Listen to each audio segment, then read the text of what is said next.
So I think that there are groups of people who are banging on the door to belong, and then the dominant culture is saying, sorry, no. For example, structures that are not accessible.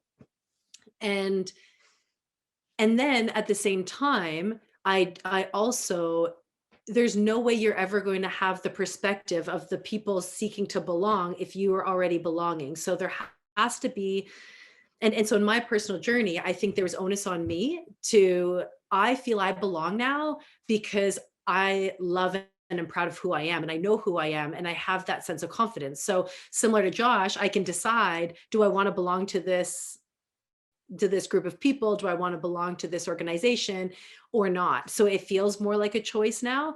And that was because I did a lot of work on myself, and I took that onus on to break down, what am I doing that is stopping myself from feeling like I belong? And it is quite powerful to recognize how much control I had in terms of how I felt about myself, how other people felt about me. And like I had mentioned earlier, we kind of give off this energy, this vibe, these feelings, and they bounce off other people right back to us.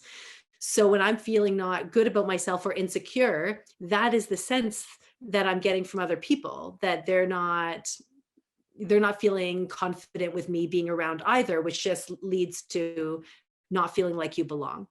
So I think that it has to come from both sides. I did a ton of work on myself, whether it's reading books, therapy, meditation, reflection, um, just long, hard, truthful conversations with myself and my inner circle about who I am. What am I projecting onto others? Is it really what I want to be projecting?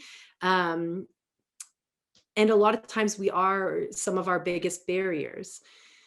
But having said that, is that it is really hard, I think, to muster that motivation, and belief that you deserve to belong if you feel oppressed. So I think it has to come from both sides. Now that I see more people with disability in the media, of course I feel like I belong more.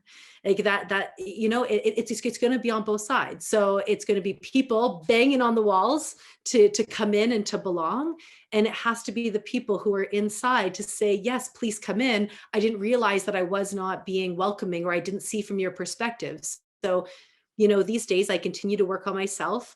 And part of that is recognizing, with my swim club, as leaders, as chef de mission, am how am I presenting myself? What are the words that I'm using?